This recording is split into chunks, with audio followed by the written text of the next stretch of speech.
لیکن عقیدہ ہمارا ایک ہے سب کا، ہمارے عقائد میں اختلاف نہیں ہے، عقائد کے لحاظ سے اہل حدیثوں میں کوئی بسم اللہ الرحمن الرحیم۔ جی سامعین کرام، اس بندے کی بات آپ نے سن لی۔ یہ دعویٰ کر رہا ہے کہ اہل حدیث علماء کے عقائد میں کوئی اختلاف نہیں، حالانکہ اس بندے کی بات 100% جھوٹ، دھوکہ دہی پر مبنی بات ہے۔ یہ ایسا ہی جھوٹ ہے جیسے کوئی شخص دن کے تیز دھوپ میں یہ کہتا ہے کہ سورج نہیں۔ جیسے اس بندے کا دن کے تیز دھوپ میں سورج کا انکار کرنا یہ دھوکہ دہی جھوٹ پر مبنی بات ہے، اسی طرح اس بندے کی بات کہ اہل حدیث علماء کے عقائد میں کوئی اختلاف نہیں، یہ بھی جھوٹ، دھوکہ دہی پر مبنی بات ہے۔ جی سامعین کرام، کیا حقیقت میں اہل حدیث علماء کے عقائد میں اختلاف ہے یا نہیں؟ اس کا آسان سا جواب ہے کہ جی ہاں، اہل حدیث علماء کے عقائد میں بھی اختلاف ہے۔ جیسے علماء اہل حدیث کے فروعات میں اختلاف ہے، اسی طرح عقائد میں بھی اختلاف ہے۔ جناب من ہم دوسروں کی بات نہیں کرتے، یہ جو بندہ گفتگو کر رہا تھا یہ غیر مقلدین اہل حدیث علماء کے ایک مناظر جناب صدیق رضا صاحب ہیں۔ جناب صدیق رضا صاحب کرامت، کشف و الہام کے عقیدے کے مسئلے پر، کشف و الہام کرامت کی ایک قسم ہے، کشف و الہام کے عقیدے کے مسئلے پر یہ دعویٰ کرتا ہے، اس کا دعویٰ آگے ویڈیو میں آئے گا۔ یہ دعویٰ کرتا ہے کہ کشف اور الہام کے ذریعے سے اللہ تبارک و تعالیٰ اپنے اولیاء میں سے کسی ولی کو غیب کی کوئی پوشیدہ جو بات ہے اس سے آگاہی نہیں دیتے، اور جو یہ عقیدہ رکھتا ہے کہ آگاہی دیتے ہیں، جو یہ عقیدہ رکھتا ہے وہ کفریہ عقیدے کا حامل ہے، یعنی وہ کافر آدمی ہے، اس کو کافر کہا ہے۔ اس کے بالمقابل محدث کبیر، محدث زمانہ، شیخ الحدیث، شیخ التفسیر، استاذ العلماء، استاذ الکل، حضرت مولانا ارشاد الحق عصری صاحب حفظہ اللہ تعالی، جو کہ اس وقت کے زندہ بھی ہیں اور اس وقت کے بہت بڑے اہل حدیث علماء کے ہاں بہت بڑے محدث بھی ہیں، کئی کتابیں انہوں نے تصنیف کی ہیں۔ اس کا عقیدہ ہے، مولانا ارشاد الحق عصری صاحب کا عقیدہ ہے کہ اللہ تبارک و تعالی کشف اور الہام کے ذریعے سے اپنے اولیاء میں سے کسی ولی کو غیب کی یعنی پوشیدہ بات پر آگاہی دیتے ہیں، آگاہی دیتے ہیں۔ اب جناب صدیق رضا صاحب اس کا انکار کرتے ہیں اور ارشاد الحق عصری صاحب اس کو ثابت کرتے ہیں ایک واقعے سے، اور وہ واقعہ کس کا؟ محدث وقت حافظ یار محمد، جو وقت کے بہت بڑے ولی ہیں، ان کے کشف و کرامات کا ایک واقعہ سناتے ہوئے۔ اس میں مولانا ارشاد الحق عصری صاحب نے محدث حافظ یار محمد صاحب کے بارے میں 3 دعوے کیے ہیں کہ یہ صرف محدث نہیں تھے، یعنی ایک بہت بڑے محدث بھی تھے، اللہ کے کامل ولی بھی تھے، اور ان کا دل بیدار بھی تھا، زندہ تھا۔ تو آپ ویڈیو ملاحظہ فرمائیں، پھر اس کے بعد ہم تبصرہ کرتے ہیں۔ وہ اپنا دعویٰ سنائیں گے، مدعی وہ ہیں اور انکار کرنے والا، اعتراض کرنے والا، سوال کرنے والا میں ہوں۔ اب یہاں پہ اشرف علی تھانوی صاحب جو ان کے حقیم الامت سمجھے جاتے ہیں، ان کی کتاب کی عبارت لکھی ہے سب سے پہلے بسم اللہ الرحمن الرحیم کے بعد کہ غیب کا حال سوائے اللہ کے کوئی نہیں جانتا۔ غیب کا حال البتہ نبیوں علیہم السلام کو وحی اور ولیوں کو کشف اور الہام سے اور عام لوگوں کو نشانیوں سے باتیں معلوم ہو جاتی ہیں۔ البتہ عام لوگوں کو نشانیوں سے اور ولیوں کو یعنی غیب کا حال، کیونکہ غیب کا ذکر چل رہا ہے، عام لوگوں کو نشانیوں سے باتیں معلوم ہو جاتی ہیں۔ تو ہم نے کہا جہاں تک انبیاء علیہ السلام کی بات ہے اس کے قائل ہیں۔ البتہ ولیوں کے بارے میں جو تھانوی صاحب نے لکھا ہے وہ قرآن و سنت کے خلاف ہے۔ اس طرح کی جتنی باتیں علماء دیوبند نے لکھی ہیں وہ غلط ہیں۔ انبیاء علیہ السلام کو بذریعہ وحی غیب کا علم حاصل ہوتا ہے، بذریعہ وحی۔ غیر نبی اولیاء کو کشف الہام کے ذریعے غیب کا علم حاصل ہونا ثابت نہیں ہے۔ ہم اس بات کو قرآن و سنت ثابت کریں گے۔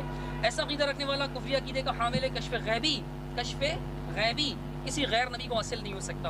اس طرح کا عقیدہ رکھنے والا توبہ نہ کرے تو وہ کافر ہے۔ اپنے اکابر کو بھول جاتے ہیں، میری بات یاد رکھے، تاریخ انہیں بھلا دیتی ہے۔ جو اپنے اکابر کو یاد رکھتے ہیں تاریخ ان کا نام بھی یاد رکھتی ہے۔ حضرت مولانا حافظ یار محمد، مولانا محمد صدیق رحمت اللہ علیہ نے یہاں حویلی کے ایک جلسے میں میرے ساتھ بیٹھے ہوئے بات کی۔ عجیب بات ہے۔ بات کیا کی؟ فرماتے ہیں کہ ایک دفعہ صبح تہجد کے وقت حافظ صاحب تشریف لائے، گھر سے مسجد میں تشریف لائے۔ مسجد میں آئے تو خادم مسجد جو حافظ صاحب تھے ان سے کہا، نام تو مجھے اب یاد نہیں رہا، ان سے کہا مجھے مسجد سے بو آ رہی ہے، دیکھو کہاں غلاظت ہے، گندگی کہاں ہے، بو آ رہی ہے۔ وہ کہنے لگا جی ادھر دیکھا یہ چھوٹی سی مسجد ہے, کونے دیکھے کونے میں کچھ نہیں, صحن میں دیکھا مسجد میں کچھ نہیں, جی کہا یہاں تو کچھ بھی نہیں. بلاخر کیا دیکھتے ہیں کہ ایک کونے میں صف لپٹی ہوئی, صف لپٹی ہوئی ہے. اس نے ہلایا تو حفصہ فرمانے لگے یہیں سے بو آ رہی ہے, یہیں سے بو آ رہی ہے, اٹھاؤ اس کو. کون ہے؟ آدمی سویا ہوا تھا, دیکھا سویا ہوا, اٹھایا, ہوش آئی, پوچھا کہاں سے آئے ہو, کون ہو تم؟ وہ کہنے لگا جی میں نے نظر مانی تھی, منت مانی تھی. کہاں کی؟ سلطان باہو کی. میں نظر پوری کرنے کے لیے آیا تھا, منت پوری کرنے کے لیے آیا تھا. نظر منت پوری کی, واپس آیا. وہ دور چل کے پیدل سفر کرنے کا تھا, بسوں اور کاروں کا سفر نہ تھا. پیدل آیا, سردی کے دن تھے, سردی نے گھیرا, کوئی جگہ نہ ملی, مسجد میں پناہ لی اور صف میں لپیٹ کے اپنے آپ کو سردی سے بچ کے اپنے آپ کو یہاں مسجد میں لٹا دیا اپنے آپ. اللہ اکبر کبیرہ. حافظ صاحب فرمانے لگے اس کے تازہ شرک کی بو یہی ہے. یہ بو کس کی ہے؟ ان کے اس کے تازہ شرک کی ہے. شرک کی وجہ سے, گناہ کی وجہ سے, اس کے گناہ کی وجہ سے بو آ رہی ہے. یہ تھے حافظ صاحب, وہ صرف محدث نہیں تھے, کامل اللہ کے ولی بھی تھے. بات سمجھے, وہ کامل اللہ کے ولی بھی تھے. وہ ظاہری محدث ہی نہیں تھے. اور لکھتے ہیں محمد یار محمد محدث دہلوی انا محدث, اور آگے الظاہری الاسری اپنے نام کے ساتھ یہ لکھتے ہیں, الظاہری الاسری. یہ اس وقت میں بھی لکھا ہوا ہے انہوں نے. اللہ اکبر کبیرہ. تو وہ ظاہری طور پر یہ نہیں تھے, بلکہ ان کا دل بیدار تھا, دل بیدار تھا. اور وہ دل زندہ رکھتے تھے اپنے پہلو میں شرک اور کفر کی غلاظتیں, بدعات اور خرافات کی غلاظتیں. اللہ ذوالجلال ان کو اس سے آگاہ کر فرما دیتے.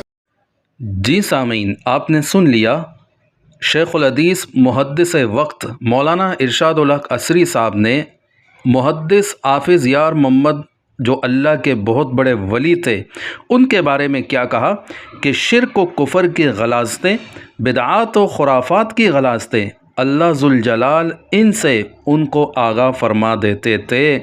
اب صدیق رضا صاحب کی بات سنیں کہ صدیق رضا مولانا ارشاد الحق عصری صاحب پر کیا فتویٰ لگاتے ہیں. سنیے. اس طرح کا عقیدہ رکھنے والا توبہ نہ کرے تو وہ کافر ہے.